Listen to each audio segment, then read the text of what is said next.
Hola, buenos días a todos. Vamos a dar un minutito nada más para que se integren todos los que están aquí en espera. Este, y bueno, vamos a iniciar. Bienvenidos al webinar Impacto de la nueva normativa aduanera en México sobre las compras internacionales. En un momento vamos a dar inicio a la sesión. Les pedimos que todas sus preguntas las envíen por medio del chat y una vez terminada la exposición de nuestro experto, le pediremos nos dé respuesta a sus dudas de acuerdo al tiempo restante. En este webinar nos acompaña Luis Macé. Luis tiene más de 35 años de experiencia en compras y logística internacionales, así como también en administración del comercio exterior en empresas corporativas. Acumula más de 25 años de experiencia como expositor en programas de compras logísticas con comercio internacional y exterior en diversas universidades, instituciones y asociaciones de prestigio y actualmente es socio director del ITAE. Luis, te agradecemos mucho tu disposición para este webinar y damos inicio. Muchas gracias, Amira. Muchas gracias a todos. Buenos días. Le agradezco a Corporate Resources Management la invitación a platicar de este tema, que es el tema de hoy, ¿no? Es el tema que todo el mundo está hablando, sobre todo los que estamos en todo el aspecto de comercio internacional, comercio exterior, compras de importación, logística, etcétera, ¿no? Todos los cambios que ha habido, fue una ola de cambios importantes. Ahorita vamos a irlos desmenuzando, pero que han reconfigurado las operaciones de comercio exterior y, como decimos aquí en el título del seminario, hay nuevas responsabilidades críticas para los compradores de importación. Tradicionalmente, compras estaba muy enfocado, compras de importación sobre todo, en buscar proveedores en el extranjero, negociar el mejor precio, negociar el mejor tiempo de entrega, la ruta logística más adecuada. Pero ahora, con los cambios que vamos a ir viendo, pues tiene una responsabilidad más importante, ¿no? El hecho de que ya la autoridad va a revisar desde el origen de la relación comercial con el proveedor, pues implica que compras se vuelve un actor protagónico importante dentro de toda la estructura de las operaciones de comercio exterior. ¿Cuáles son los cambios más importantes que tenemos? ¿Qué es lo que sucedió a partir del 1 de enero de este año y que ha venido platicándose desde agosto, septiembre de 2025? Pues evidentemente hay una mayor fiscalización, un mayor control fiscal sobre las operaciones de comercio exterior, tanto para empresas que importan en importación definitiva sus productos para utilizarlos en sus procesos productivos o de comercialización, como para las empresas maquiladoras, ¿no? Sobre todo las empresas IMEX, que pues ahora tienen que enfrentar un escrutinio más preciso, más cercano por parte de la autoridad. No hay una mayor fiscalización y esto obedece a varios objetivos. El primero es la digitalización aduanal, ¿no?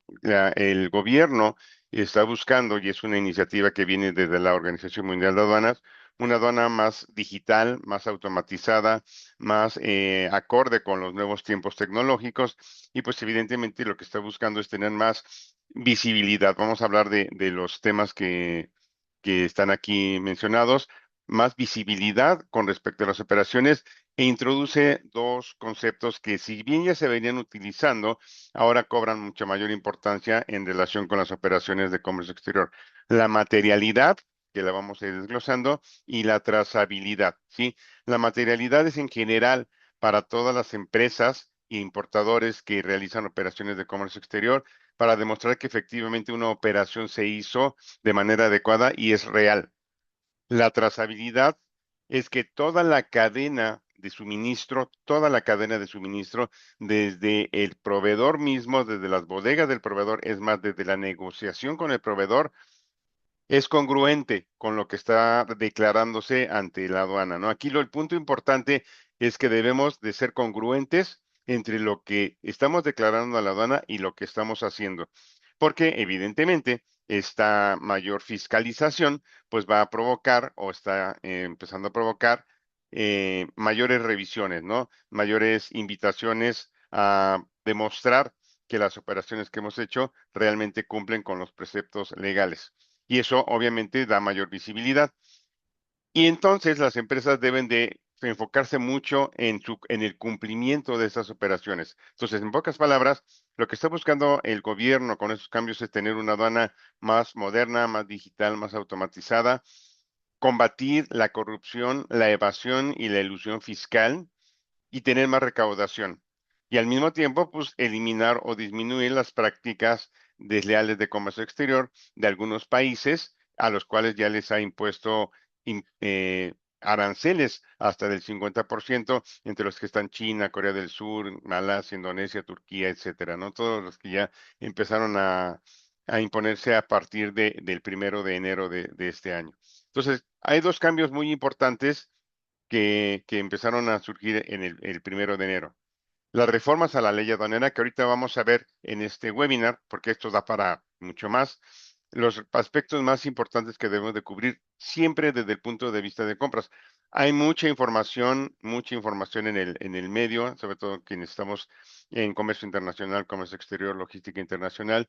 Hay mucha especialización en cuanto a desmenuzar artículo por artículo, fracción por fracción, inciso por inciso, cada uno de estos cambios. Aquí vamos a ver los más relevantes y sobre todo algo importante que me pidió CRM, ¿no?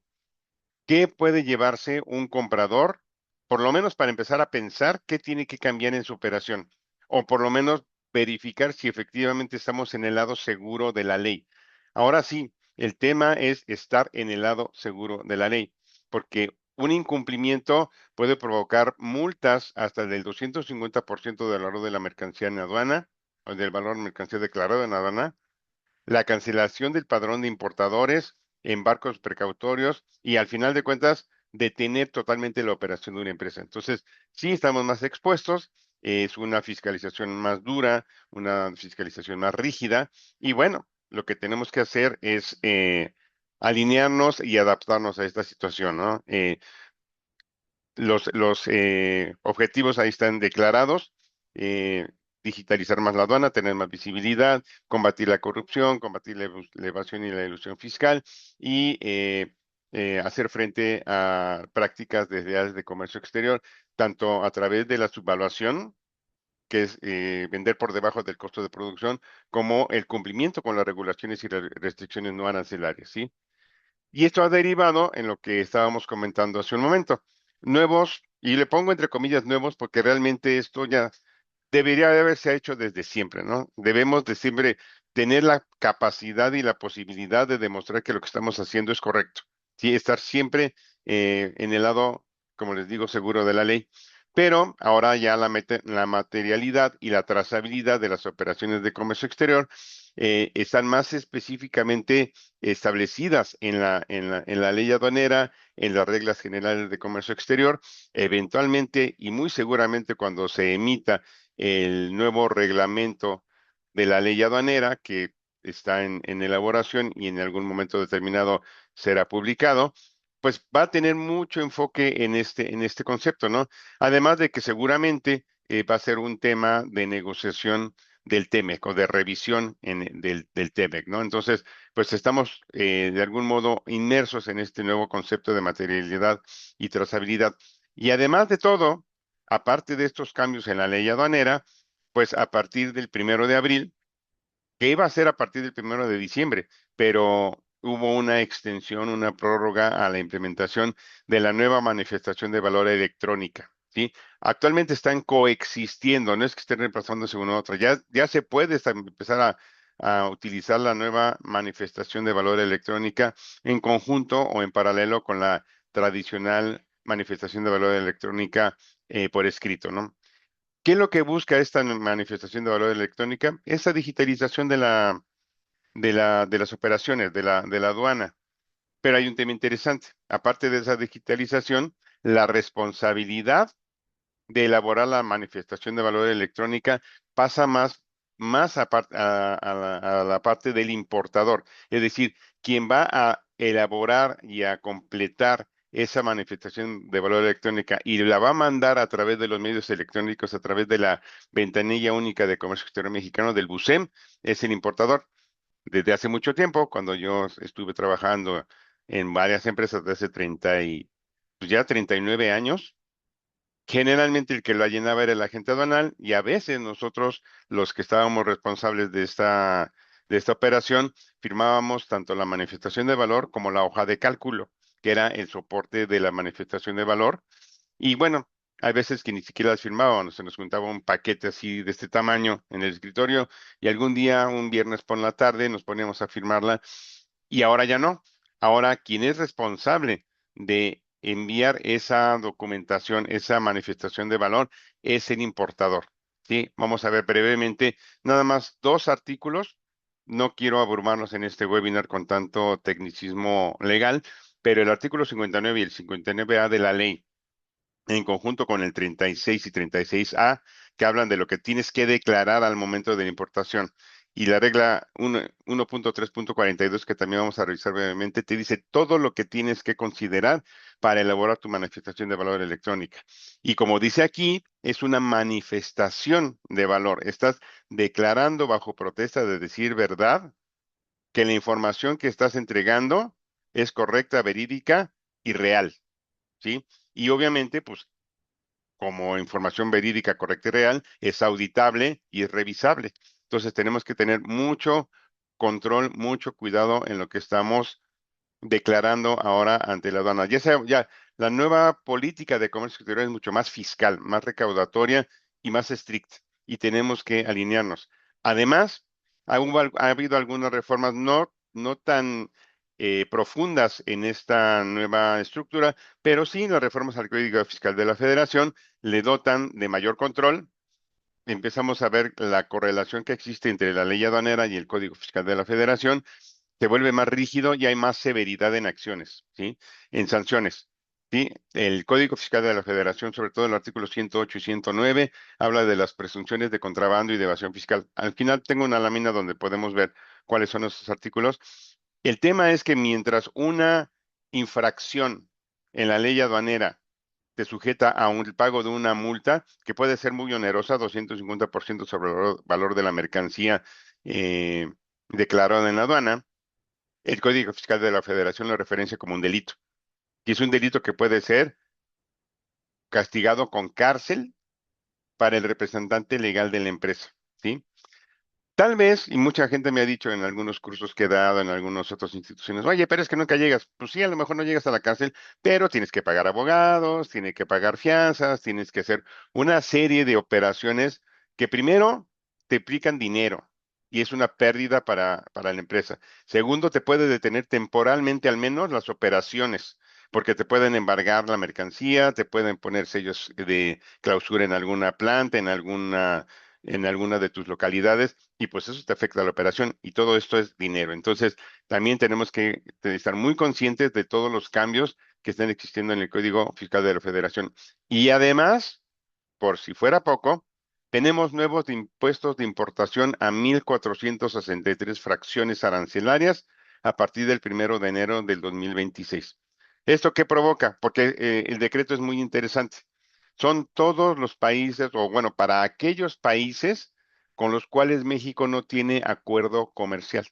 Sí tenemos el TEMEC, por ejemplo, que es el que está siendo revisado, tenemos el TELECUEM, el Tratado de Libre Comercio con la Unión Europea, tenemos el TIPAD, Tratado Integral y Progresista con la Asociación Transpacífico, y tenemos otros 12, 13 tratados, tenemos 14 tratados con 50 países que de algún modo nos protegen o nos blindan contra esto.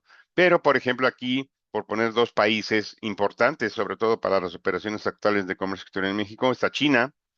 Muchas fracciones arancelarias tienen impuestos puede haber hasta el del 50%, el promedio está entre 25 y 30%, que no se pagaba antes o que se pagaba mucho menos hasta el 31 de diciembre del 25 para productos de China, para productos de Corea del Sur sobre todo, ¿no? Entonces, evidentemente, este es un punto importante. Ahora, vamos a enfocarnos precisamente a este tema de la materialidad. ¿Qué es la materialidad y cómo se define la materialidad? Bueno, hay una definición muy interesante que dice, es la capacidad del contribuyente para demostrar con evidencia objetiva y verificable, es decir, que lo puedas revisar, que la operación del comercio exterior realmente ocurrió en los hechos. Fíjense lo que dice aquí, más allá del pedimento y el CFDI, ¿sí? Y que existe sustancia económica, logística y comercial detrás de ella. Es decir, que fue una operación real. ¿Contra qué van? Contra las operaciones simuladas. Localmente en México, contra las entidades financieras con operaciones simuladas, los famosos EFOS, ¿sí? Que es una, no quiero decir cacería, pero una estrategia muy fuerte del gobierno contra aquellas empresas factureras. Todos hemos visto, la nueva miscelánea fiscal está muy pendiente de esto.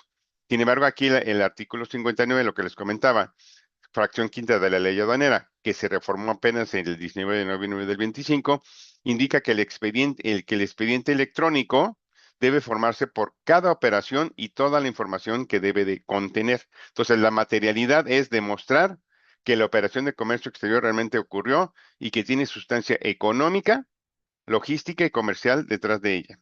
Aquí les extraigo este artículo 59, es el segundo párrafo, pero es donde viene lo importante.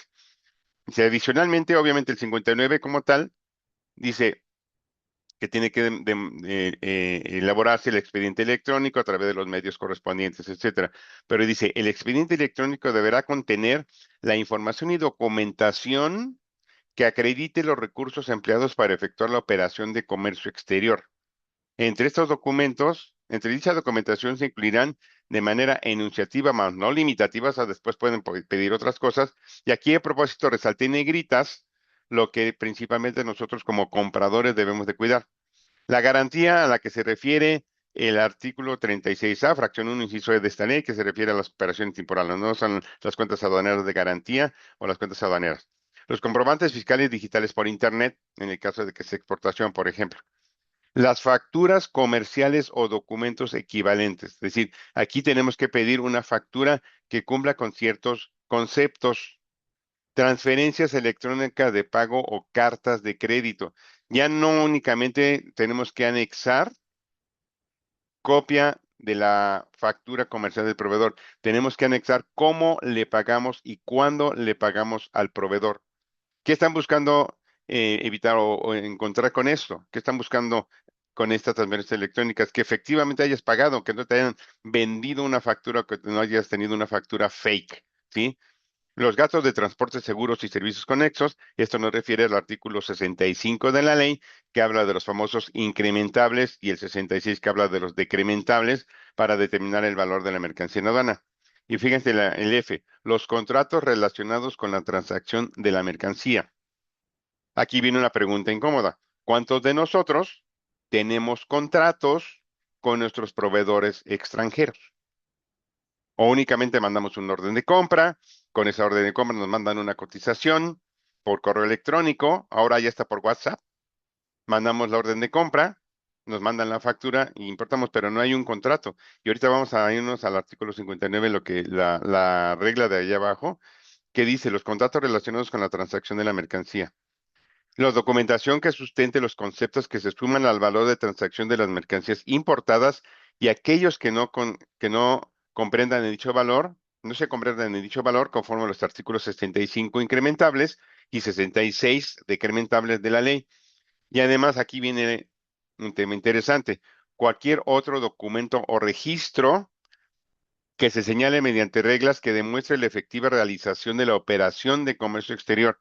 Regla 3.1.42 de las generales del 27. Si nos vamos acá, aquí están las reglas y aquí está la 3.1.42. No vamos a leer todo, pero aquí dice, para efecto del artículo 59, fracción quinta, segundo párrafo, inciso H de la ley, aquí fíjense lo que piden. Contratos, convenios modificatorios y sus anexos u órdenes de compra relacionados con la adquisición de las mercancías o bien con la prestación de sus servicios que correspondan a las mismas, así como los pagos contra prestaciones realizados o contraprestaciones realizadas que correspondan a los contratos u órdenes de compra, sus respectivos CFDI o documentos equivalentes. En el caso de importación no tenemos un CFDI como tal, pero sí tenemos una factura. Entonces aquí ya están empezando a cuadrar contrato con orden de compra, con factura, con pago, ¿sí? Para ver realmente esa materialidad y trazabilidad, ¿sí? Entonces, obviamente esto implica que debemos de tener contratos con nuestros proveedores, ¿sí? Luego viene de contratos, convenios modificatorios, anexos o títulos de propiedad que acrediten el uso legal de los inmuebles, etcétera, ¿no? Pero el punto importante, y aquí hay otros más, ¿no? Pero el punto importante aquí es que ya tenemos que empezar a revisar los contratos. Entonces, el artículo 59, fracción quinta, nos dice qué documentos deberíamos de empezar a revisar. ¿Y qué creen? Todo esto empieza desde compras.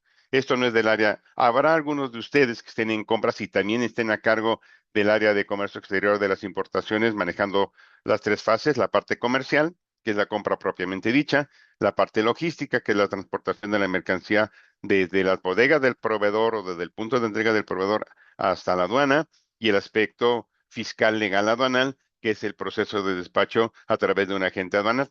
Habrá algunos que únicamente están enfocados en compras y esa parte logística y esa parte de aduanas la ve otra entidad, otra área de la empresa.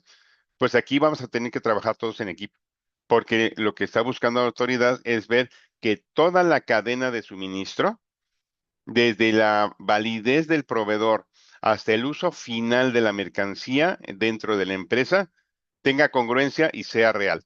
En pocas palabras, eso es lo que se está buscando con la famosa materialidad. Y ahí entonces compra se vuelve un actor importante, ¿sí? Cuando hablamos de esta materialidad, hay tres dimensiones que tendríamos que considerar. Primero, la materialidad física, que la mercancía existió y realmente se movió, que no fue una operación simulada, que no fue algo que únicamente se hizo en papel. ¿Qué buscan aquí? Fíjense, y puse igual en negrita lo que nos correspondería mucho más en la parte de compras. Documentos de transporte, conocimientos de embarque, guías aéreas, talón de embarque internacional, por ejemplo, si estamos trayendo algo de Estados Unidos, Canadá, eh, o talón de ferrocarril, en el caso de que utilicemos ferrocarriles, todo el documento que evidencie que efectivamente se está trasladando la mercancía. Contratos con transportistas. Tal vez unos dirán, oye, pues yo con una línea de camiones o con ahora es el Canadian Pacific, Kansas City, Southern de México, o lo que sea, no tengo contrato como tal. Bueno, pues vamos a tener que empezar a pensar cómo elaboramos estos contratos con los transportistas, porque como es un documento que puede evidenciarse en el artículo 59, fracción quinta de la ley, te lo pueden pedir. Sí, de hecho ya he tenido en mi empresa de consultoría un par de preguntas que me dicen, oye, pero pues es que nosotros realmente no tenemos ni almacenes. Nosotros mandamos la operación de la aduana directamente a mi cliente. Somos una comercializadora y me están exigiendo que tenga almacenes. Bueno, pues vas a tener deberás tener un contrato con un transportista que es el que maneja la mercancía de la aduana al punto final de entrega que tienes con tu cliente, y deberás de tener un contrato de prestación de servicios de transporte en el que se avalen todos los documentos de transporte que tienes con él. Entonces, habrá que empezar a pensar cómo elaboramos, y existen contratos con transportistas. En varias empresas en donde yo estuve trabajando podemos hacer este tipo de contratos. Reportes de embarque, evidencias de recepción en el almacén, fotografías, registros de inventarios, certificados de peso y packing list. Hace un par de semanas salió una noticia en los periódicos, en los diarios, que iba a haber inspectores, y de hecho ya hay inspectores que llegan y pueden grabar, videograbar, sacar fotografías de las inspecciones que están haciendo en las empresas para validar todo esto, la materialidad física. Es real y lo están haciendo, entonces tenemos que empezar a pensar. Por otro lado, algo importantísimo para nosotros en compras, que haya materialidad económica. Es decir, que la operación tuvo sustancia financiera real, que hubo una transacción comercial financiera. Aquí, les digo nuevamente, le están pegando a las empresas factureras o a las empresas que te venden una factura sin que te hayan vendido realmente nada y únicamente para deducir impuestos. Recuerden, uno de los principales objetivos de estas reformas es disminuir la evasión y la elusión fiscal. Y la evasión sí es un delito, sí es algo incorrecto, y la ilusión es buscar recovecos que dentro de la ley pues disminuyes el impacto fiscal que puedas tener, ¿no? Entonces lo que están buscando es que realmente paguemos lo que tengamos que pagar. ¿Qué debe de tener? Evidencias, contratos comerciales con proveedores, ¿sí? Con todos los proveedores extranjeros deberemos de tener contratos robustos, suficientes y con sustancia económica. que realmente se exprese qué les estamos comprando, cuáles son los precios que les estamos comprando, a qué precio lo estamos comprando, cuáles son los tiempos de entrega. Todas las cláusulas específicas que debemos tener, las cláusulas obligatorias deben de estar muy claras. Y aquí hay que hacer un paréntesis, aunque lo vamos a tratar un poco más adelante. Un tema importante es el Incoterm, ¿sí? En algunas auditorías que hemos hecho, hemos encontrado que declaran un Incoterm, por ejemplo, FOB, Aeropuerto de la Ciudad de México. De entrada, ese Incoterm es incorrecto, porque el FOB únicamente puede utilizarse para transporte marítimo. Sí, está dentro de los 11 Incoterms que inclusive como un campo auditable del pedimento está declarado. Pero ahora, como estamos hablando de materialidad, se pueden ir a la materialidad económica y decir, a ver, espérame, ¿cómo que estás utilizando un FOB que es específico para transporte marítimo hasta el aeropuerto de la Ciudad de México? De entrada, ahí tu contrato ya está incorrecto y de ahí se pueden ir derivar a ver, entonces, ¿cómo estás declarándolo? ¿Cuáles son tus incrementables? ¿Qué estás considerando? ¿Qué no estás considerando? Y recuerden que todo esto puede ser auditable y una auditoría fiscal. Si encuentran algo mal, puede derivar en un crédito fiscal millonario, ¿sí? En alguna de las empresas que trabajé, pues se pagaron varios cientos de millones de pesos por situacioncitas que aparentemente eran irrelevantes, pero que empezaron a buscar y hasta que lo encontraron, ¿no? Órdenes de compra relacionadas con los contratos. Debe de haber esa trazabilidad entre las órdenes de compra y los contratos. Aquí surgen como importantes los contratos marco y las órdenes de compra abiertas, ¿sí? Siempre debemos de relacionar las órdenes de compra con los contratos y el comprobante de pago. Nuevamente, transferencias bancarias, cartas de crédito que están abiertas, el cobro de la carta de crédito, es decir, que realmente se compruebe que se compró algo y se pagó por esa mercancía. Y pueden irse a nivel de pedimento por factura, ¿eh? Entonces, debemos de tener un control mucho más preciso de lo que estamos hablando, ¿no? Los que estén trabajando en una empresa que tenga programa IMEX sabrán de qué les hablo cuando les digo que hay que cuidar mucho los anexos 24 y 30, que son la operación de inventario de entrada y salida por operación, ¿sí? Todos los controles que debemos de tener. Obviamente, estados de cuenta, conciliaciones contables y registro en inventarios y costos. Esta es la materialidad económica. Y finalmente, un tema que, pues, es importante conocerlo, aunque compras, participas de manera indirecta, que haya materialidad operativa. Y aquí es donde viene un tema interesante en las empresas, que la empresa tenga capacidad real para realizar la operación, que tenga infraestructura, almacén, te están pidiendo contratos, si nos vamos aquí al 59, fíjate lo que dice aquí.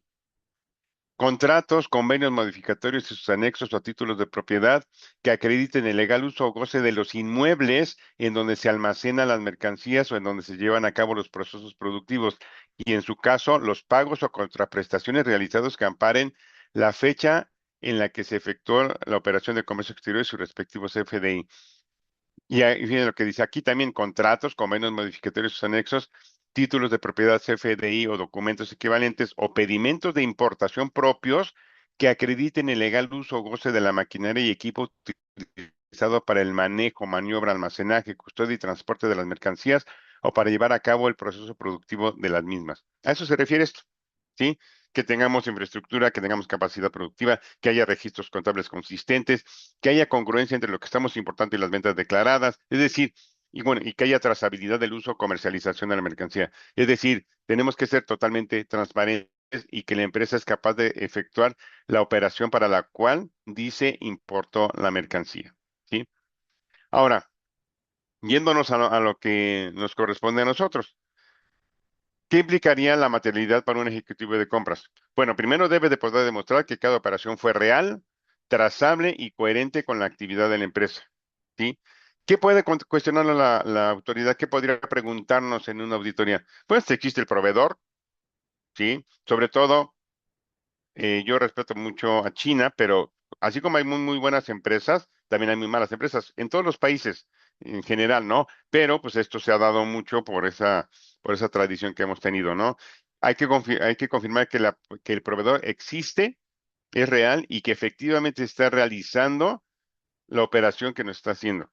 Sí, yo ya tuve varias experiencias en mis casi 39 años trabajando de empresas que Las iba a auditar una de las empresas donde yo trabajaba y era una persona que trabajaba en su casa y detrás tenía una bodeguita y pues no existía. Ahora ya con los acuerdos comerciales, pues vamos a poder tener inclusive internacionales. Entonces tenemos de validar la existencia del proveedor, la veracidad de la operación a través de la documentación, ¿sí? Contratos, órdenes de compra, facturas, pago o comprobante de pago, que efectivamente se realizó la operación. Si el precio es correcto, razonable y coherente con el mercado. ¿Qué están buscando aquí? Dumping, ¿sí? Prácticas desleales de comercio exterior, que el precio, por eso tenemos los famosos avisos automáticos, los precios estimados, los precios, los precios de garantía, las cuentas aduaneras, hasta que la autoridad comprueba que efectivamente el precio al que dijimos que compramos es un precio real. ¿Sí? Y además que es coherente con el mercado. Entonces, ese va a ser un tema interesante de discusión.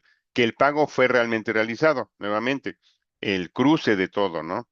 Y si la mercancía se envió, transportó y se recibió físicamente. Entonces, debemos de ser capaces de demostrar esto.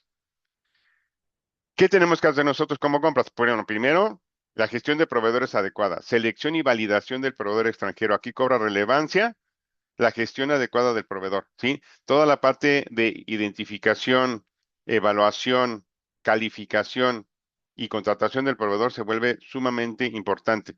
Negociar, gestionar y administrar contratos y órdenes de compra internacionales. Nuevamente, los contratos vuelven a cobrar importancia relevante.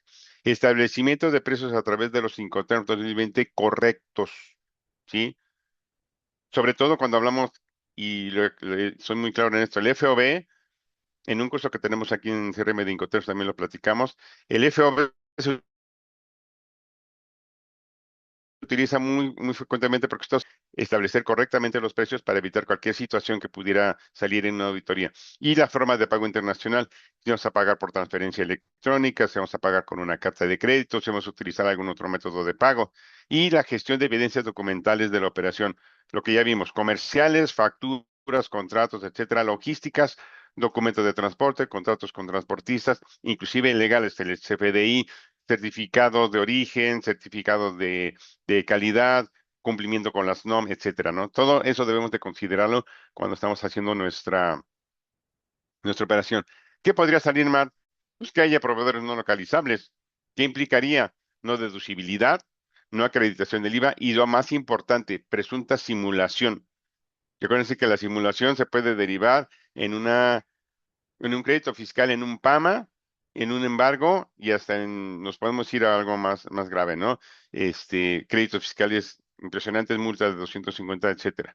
Precios no sustentados, que estemos subvaluando la mercancía, que tengamos que hacer ajustes de valor en la aduana y que eso nos provoque desde una multa por datos inexactos hasta un PAMA, ¿no? Con embargo precautorio y cancelación de sellos digitales para poder efectuar operaciones.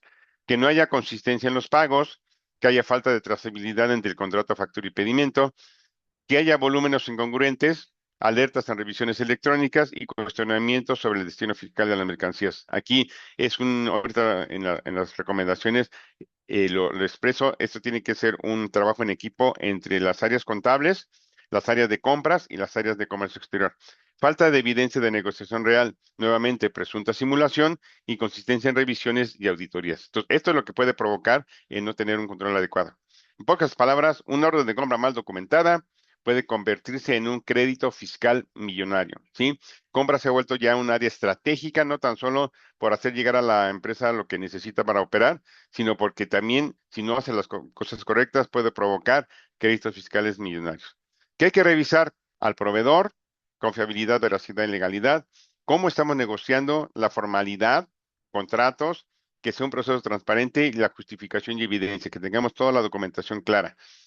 El contrato, que tengamos precios razonables y coherentes, que tengamos un Incoterm correctamente definido y que la forma de pago esté correctamente definida. Estos son los puntos clave que tenemos que revisar. Y eso nos lleva al siguiente tema, que es la trazabilidad. Nuevamente, es algo derivado de la materialidad y eso es especialmente importante para las empresas IMEX, ¿sí? La capacidad de reconstruir paso a paso y sin contradicciones toda la historia de una operación internacional, desde su origen hasta el destino final. Fíjense toda la cadena que valida. El proveedor, ya hablamos de ello en la parte de la materialidad. El contrato o orden de compra, la factura, el pago, ¿sí? El embarque, la documentación de embarque.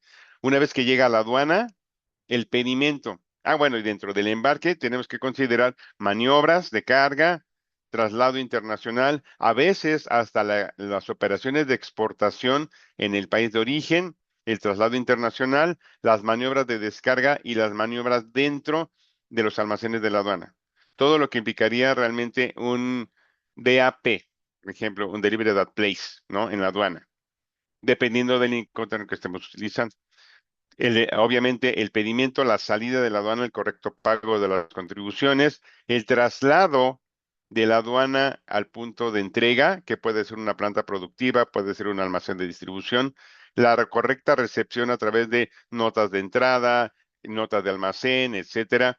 El inventario, cómo se mueve dentro de la empresa, toda la parte del inbound logistics, cuando hablamos de la cadena de valor, y la parte de producción, y después el outbound logistics, la producción y venta, ¿sí? Todo esto es lo que busca la autoridad ahora con la trazabilidad, desde el inicio mismo de la operación de una mercancía hasta el destino final de la mercancía. ¿Sí? Obviamente, si hablamos de IMEX, tiene que ser la exportación del producto terminado en el que se integró el insumo que se importó temporalmente al amparo del programa. Si estamos hablando de importación definitiva, hasta que se vendió en la factura de venta final el producto. Entonces, la trazabilidad va a ser también una transparencia de la cadena de suministro. Y aquí un tema más de cadena de suministro, que es la torre de control, que es la automatización de la visibilidad completa de la cadena, pues cobra también importancia, ¿no? Porque si algún eslabón no existe, o no coincide, o no conecta, se rompe la trazabilidad y se debilita esa materialidad de la que hemos hablado, y surgen preguntas, solicitudes de información y finalmente auditorías que pueden derivar en créditos fiscales, que pueden ser procedentes o no. Pero si entre que son peras o son manzanas, nos paran la operación, nos quitan los sellos digitales, nos pueden imponer multas, etcétera, y créanme, yo lo he vivido, te tardas años y te gastas mucho dinero en tratar de salir de esa situación. ¿Sí? Aquí tenemos cuatro dimensiones rápidas de la trazabilidad: la documental, la física, la financiera y la operativa. ¿A qué se refiere la documental? Básicamente lo mismo que vimos en la materialidad, pero aquí no es la existencia del documento, sino la relación que existe entre ellos, entre el contrato y el orden de compra, la factura con el pedimento con el valor pagado y el documento de embarque con la mercancía declarada. Todo debe de cuadrar. La financiera es el dinero, cómo sigue el dinero el camino de la mercancía, ¿sí? El flujo financiero debe ser defendible. Cuando estaba viendo esto, me acordé que dicen en las series policíacas, ¿no? Que cuando quieres encontrar al delincuente únicamente sigue la ruta del dinero, ¿sí? De track of money, dicen, ¿no? Entonces, a mí me acordé mucho de esto. Si sigues el dinero, ves para dónde están las cosas, ¿no? Que el pago sale de una cuenta de la empresa. O sea, que realmente la empresa está pagando por la mercancía que compró. Que no existen triangulaciones difíciles de explicar. Bueno, no es que yo le pagué a un distribuidor que le pagó a otro broker y el broker le pagó a la empresa que me está vendiendo, pero que me la vendió directamente. Entre más intricados, o sea, no digo que no existan, pero entre más intricada sea la red de suministro, mejor debemos de poder demostrar que estamos haciendo las cosas correctas, ¿sí? Que haya coincidencia exacta entre el monto pagado y el valor declarado ante la aduana, ¿sí? No que declaremos $100 y paguemos 120 y los 20 los paguemos por afuerita, porque eso lo van a pescar. No sé, no, la pregunta no es si lo van a pescar, la pregunta es cuándo lo van a pescar y cuánto nos va a costar. Sí, entonces ahí hay que ser muy claros en esto. Que no haya variaciones de tipo de cambio no justificadas. Ese es un tema interesante más ahora que estamos eh, en una volatilidad más o menos incierta, ¿no? La mercancía debe estar siempre localizable, visible, de qué almacén salió, qué transportista lo movió y por qué medio está la aduana. Un seguimiento, ahora les decía, la torre de control y los sistemas de seguimiento se vuelven más importantes. Movimientos que tuvo dentro de la aduana, cómo se transportó desde la aduana a la empresa, en qué almacén se recibió, en qué proceso productivo o de comercialización se utilizó y con qué factura se vendió. Así como puse aquí en el dibujito, desde el proveedor hasta el cliente final. Esa es la trazabilidad física que va a estar buscando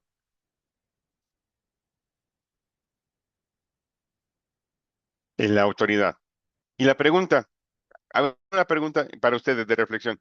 Si mañana o hoy la autoridad toca a su puerta, llega el SAT, llegan los inspectores estos que andan sacando fotos y videos, y les dicen, ¿puedes explicarme cada dólar que pagaste al extranjero y cada unidad que cruzó la frontera sin pedirme tiempo? O sea, ¿realmente tienes la capacidad actual para decirme toda la materialidad y trazabilidad de cada una de tus operaciones? Entonces, aquí la pregunta es si lo puedo hacer o no. ¿Qué deberíamos hacernos en compras con respecto a la materialidad y la trazabilidad? Primero, ¿puedo demostrar cómo seleccioné a mi proveedor más grande en el extranjero? ¿Cuál es mi proceso de selección del proveedor? ¿Cómo lo identifico? ¿Cómo lo califico? ¿Cómo lo evalúo? ¿Cómo lo selecciono? ¿Cómo lo contrato? ¿Cómo le hago su evaluación de desempeño? Tengo un proceso claro que le pueda yo demostrar a la autoridad que sí tengo controlados a mis proveedores, sé que existen, sé dónde están, sé qué hacen, no son proveedores que hagan cosas raras. Tengo evidencia de una negociación real aquí, hasta los correos electrónicos, bueno, tengo un conocido que dice, bueno, ya hasta mis conferencias con los proveedores grabo. Le pido autorización a grabar esto para que, bueno, oye, aquí está el video? Como la autoridad va a poder sacar inclusive video, pues yo aquí está el video y aquí están mis correos electrónicos, aquí está el contrato, aquí están las minutas de mis negociaciones. ¿Puedes justificar el precio ante un estudio de mercado? También ese es otro tema interesante. ¿Cómo llegamos al precio negociado con el proveedor?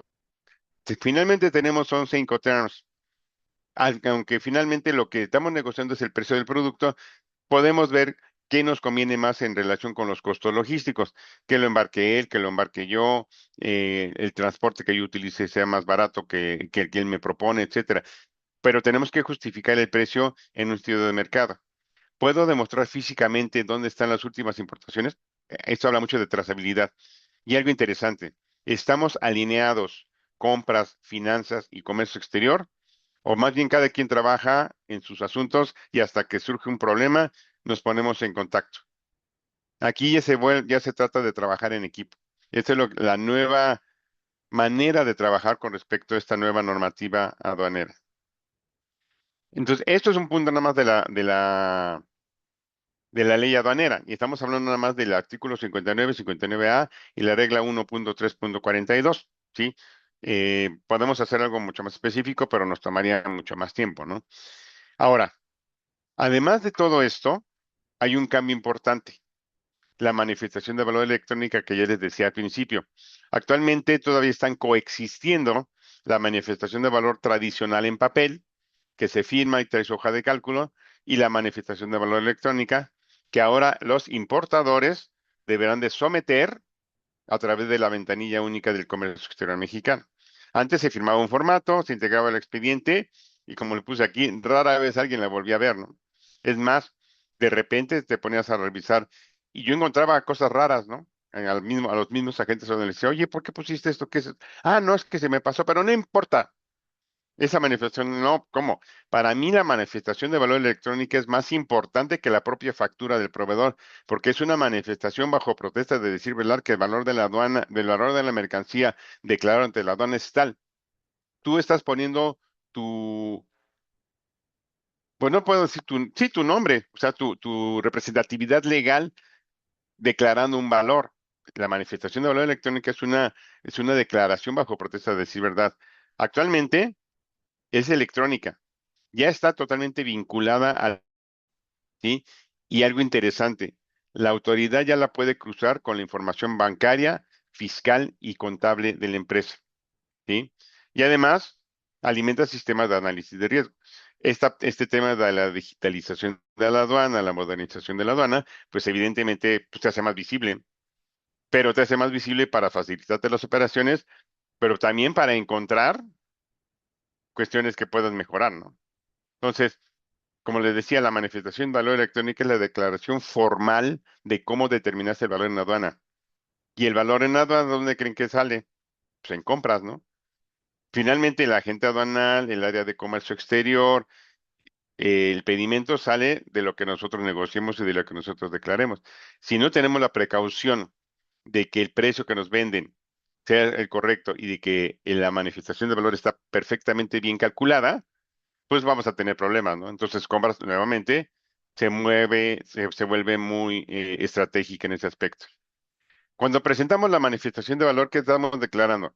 Primero, que el precio es el realmente pagado o por pagar, ¿sí? Artículo 64 de la ley, ¿sí? Que hay pagos, que no hay pagos indirectos ocultos, lo que les decía, factúrame 100 y te pago 120 y los 20 te los deposito por fuera, porque te van a cruzar la información de la manifestación de valor con los datos bancarios, con la contabilidad de la empresa, y si pescan que al mismo proveedor o no tienes una justificación de dónde salieron esos $20, te pueden fincar ahí una responsabilidad fiscal, ¿sí? Que no hay vinculaciones que alteren el precio, es un tema de valoración aduanera. Y si hay vinculación, que no afecte el valor de la mercancía, ¿no? Que no hay compensaciones fuera de factura, que el Incoterm y condiciones coinciden con lo pagado, ¿sí? Si compra negocia algo por fuera, la manifestación de valor se vuelve falsa. Y esto ya no es un tema únicamente aduanero, que lo que decía. Sí existe una sanción, sí es una infracción y existe una sanción aduanera, pero también es un tema fiscal que se puede convertir en un dolor de cabeza por temas eh, del Código Fiscal de la Federación. Y aquí está el Código Fiscal de la Federación. ¿Cómo juega el Código Fiscal en esto? Pues hoy, los últimos años han fortalecido tres cosas claves y varias cosas, ¿no? Presunción de inexistencia, el artículo 69b, que habla principalmente de la materialidad.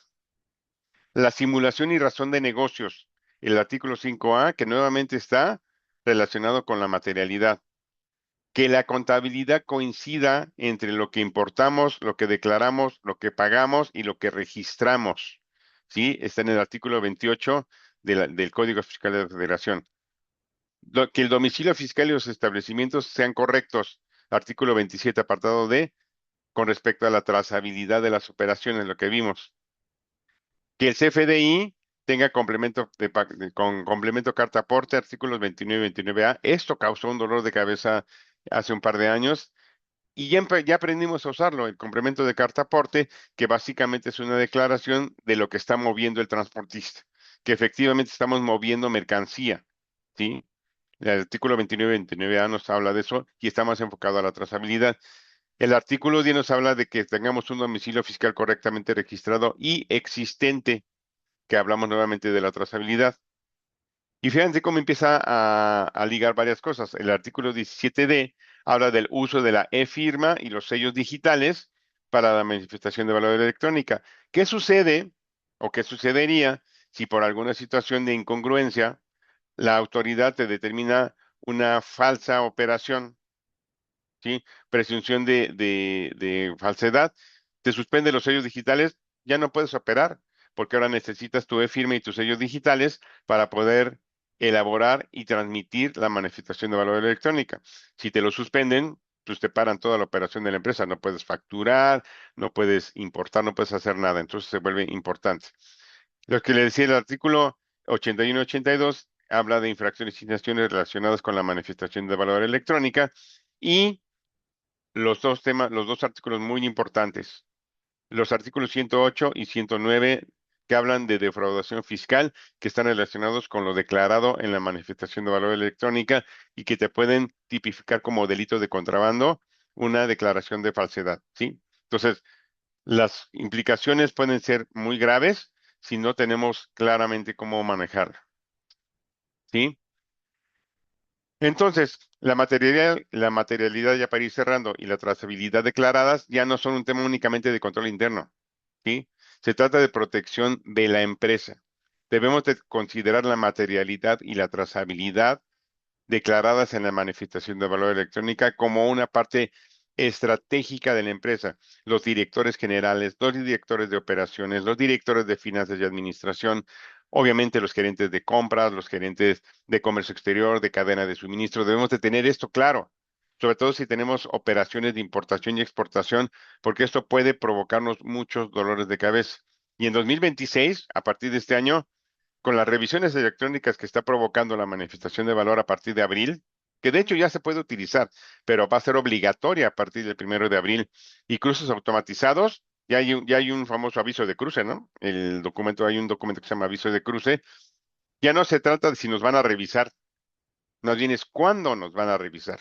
Entonces tenemos que prepararnos para que cuando nos revisen, no caigamos en supuestos de falsedad que puedan provocar revisiones adicionales y que encuentren algo que ni nosotros sabíamos, ¿no? Es conveniente hacer auditorías internas, auditorías preventivas, ¿sí?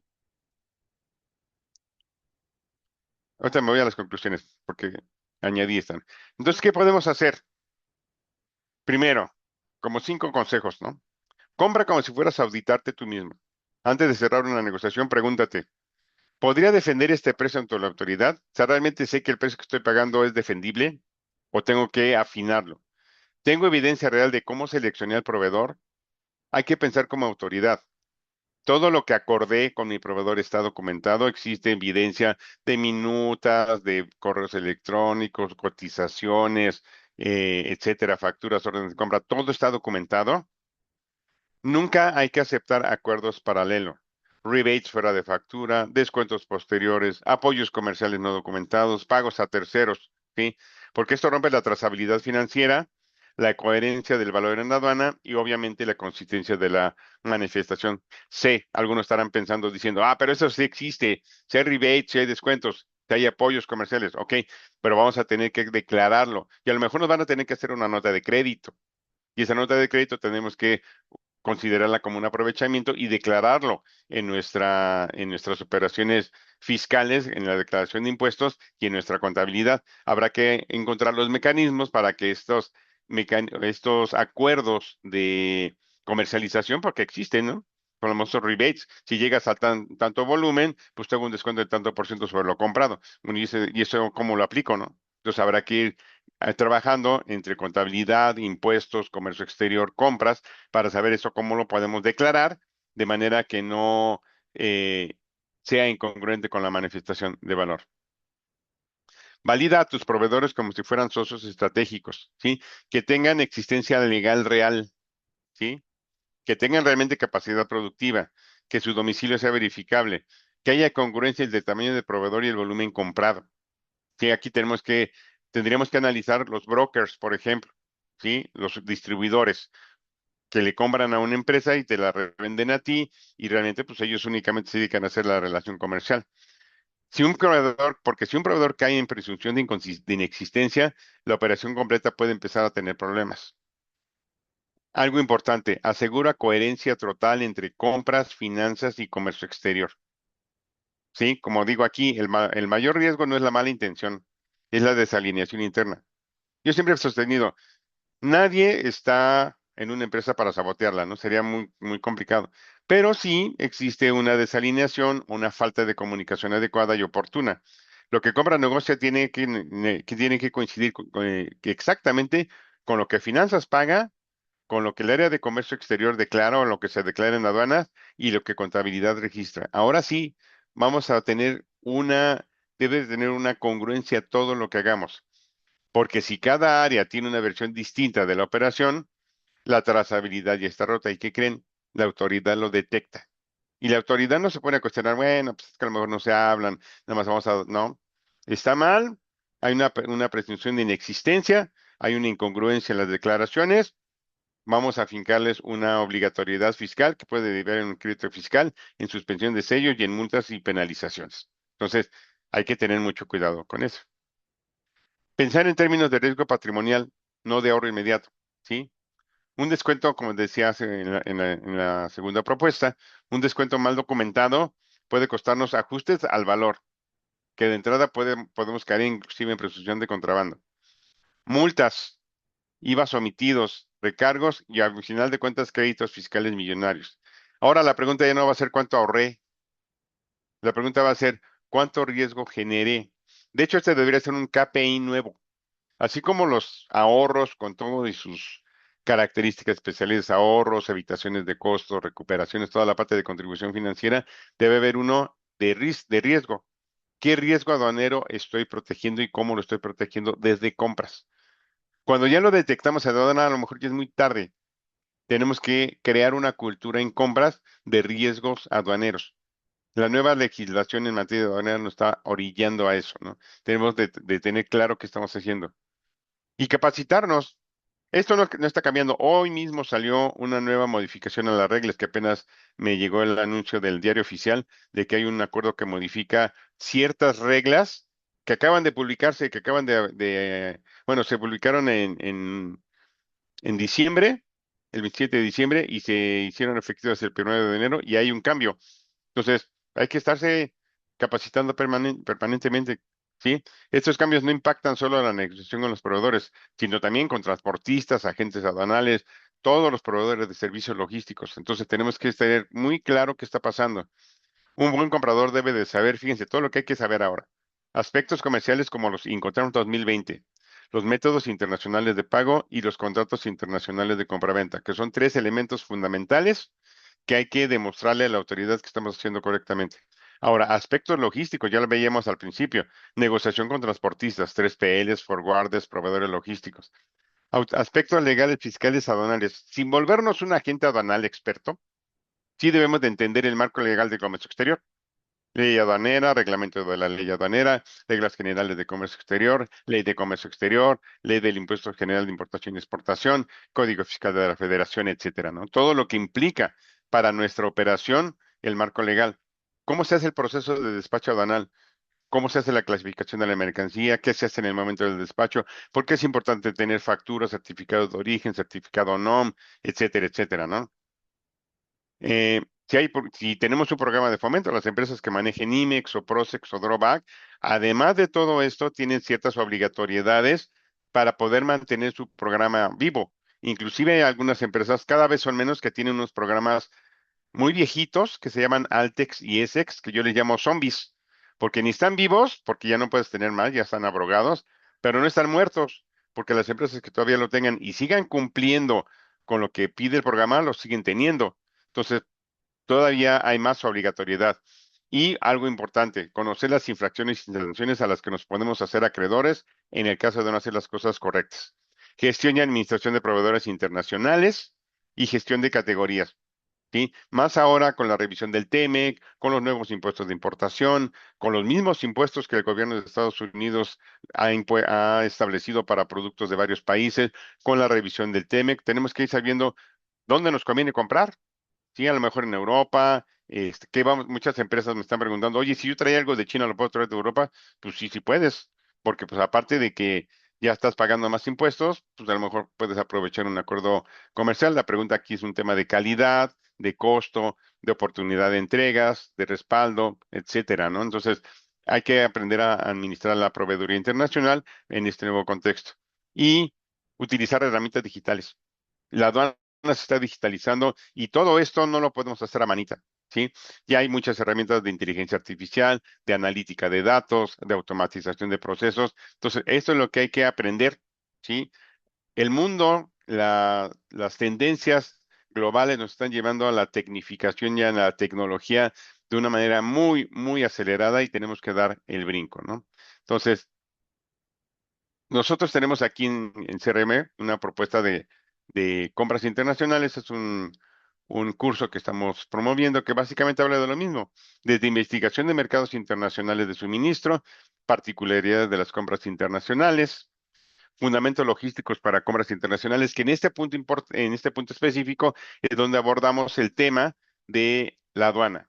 O sea, sin ser un tema tan específico, que podríamos hacer otro más a detalle, podríamos platicarlo, pero aquí abordamos los temas de transporte de mercancías y despacho aduanal de mercancías.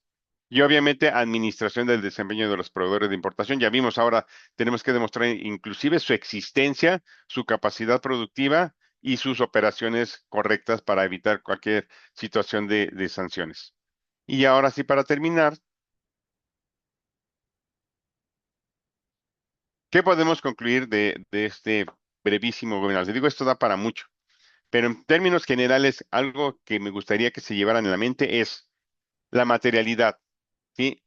Debemos de tener en la cabeza que debemos demostrar o ser capaces de demostrar que la operación fue real en términos principalmente del artículo 59 y 59A de la ley y la regla 1.3.42 de las generales de comercio exterior, más el 36 y el 36A de la ley. Esos son, con que entiendan esos artículos 36, 36A, 59, 59A y la regla 1.3.42, ya están del otro lado entendiendo la materialidad, ¿sí? La trazabilidad, demostrar toda su historia de la compra, de la importación, sin contradicciones, que todo cuadre. Contrato, orden de compra, factura, documento de embarque, pedimento de importación, manifestación de valor electrónica, recepción de la mercancía en la empresa, etcétera, etcétera. Todo tiene que cuadrar, ¿sí? Eh, ¿Qué es la manifestación de valor electrónica? Es declarar oficialmente cómo se determinó el valor de la mercancía que estamos presentando ante la aduana. Recuerden, el Código Fiscal de la Federación nos ayuda a facultar a la autoridad, fíjense, para presumir, recalificar y sancionar operaciones de comercio exterior, ¿sí? Entonces, es un esquema, sí, mucho más estricto, sí, mucho más rígido, sí, más recaudatorio, pero al final de cuentas, si hacemos las cosas bien, como le dije a alguien que me preguntó, oye, ¿pero qué va a pasar? Pues si haces las cosas bien, únicamente adáptate y no tendrás de qué preocuparte. Si estabas haciendo las cosas mal, pues entonces sí preocúpate porque primera va a ser más difícil que las sigas haciendo y en segunda, en algún momento te van a pescar. Entonces, corrige lo que estabas haciendo de una manera incorrecta y empieza a hacer las cosas bien, ¿sí? Que es muy impositivo, sí. Que es muy recaudatorio, sí. Los motivos pueden ser miles, pero es un hecho y tenemos que adaptarnos o si no vamos a estar en problemas, ¿no? Como dice digo aquí abajo para cerrar, la manifestación de valor electrónica convierte cada negociación internacional en una declaración fiscal permanente.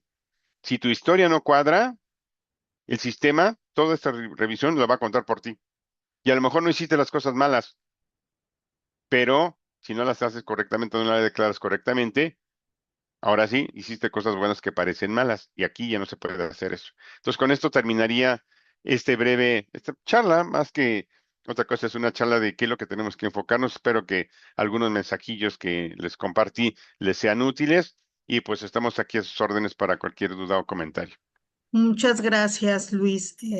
Vamos a pasar a preguntas. Ya estamos sobre el tiempo. Vamos a leer un par de preguntas, pero antes me gustaría, les voy a poner aquí una encuesta sobre si a alguno de ustedes les interesa información sobre el curso de compras internacionales para poderles mandar la información. Entonces, en lo que van contestando, si te parece, aquí tenemos una pregunta de Juan Manuel Martínez. Si hay vinculación con la empresa que me vende en el extranjero y no tenemos contratos realizados, ¿es importante hacer un contrato o existe otro documento que lo sustituya?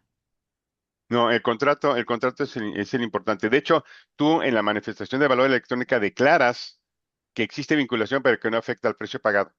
¿Sí? Tú puedes decir, ¿hay vinculación o no hay vinculación? Si no hay vinculación, pues es una operación con un proveedor X y no hay problema. Si hay vinculación, a mí me pasaba en las empresas donde trabajaba, a veces le comprábamos a la empresa matriz y la empresa matriz nos facturaba a ciertos precios. Entonces tienes que declarar que hay vinculación, pero que no estés afectando el precio de las mercancías. Pero lo más interesante sería tener un contrato para evitar cualquier situación.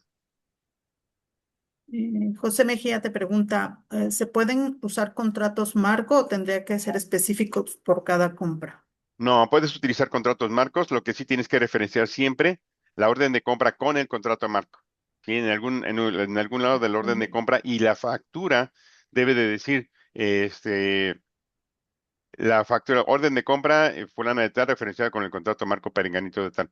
Eso es un tema de gestión de contratos. Y sí se puede utilizar un contrato marco y referenciar siempre la orden de compra con el contrato marco. Tienen que estar siempre ligados.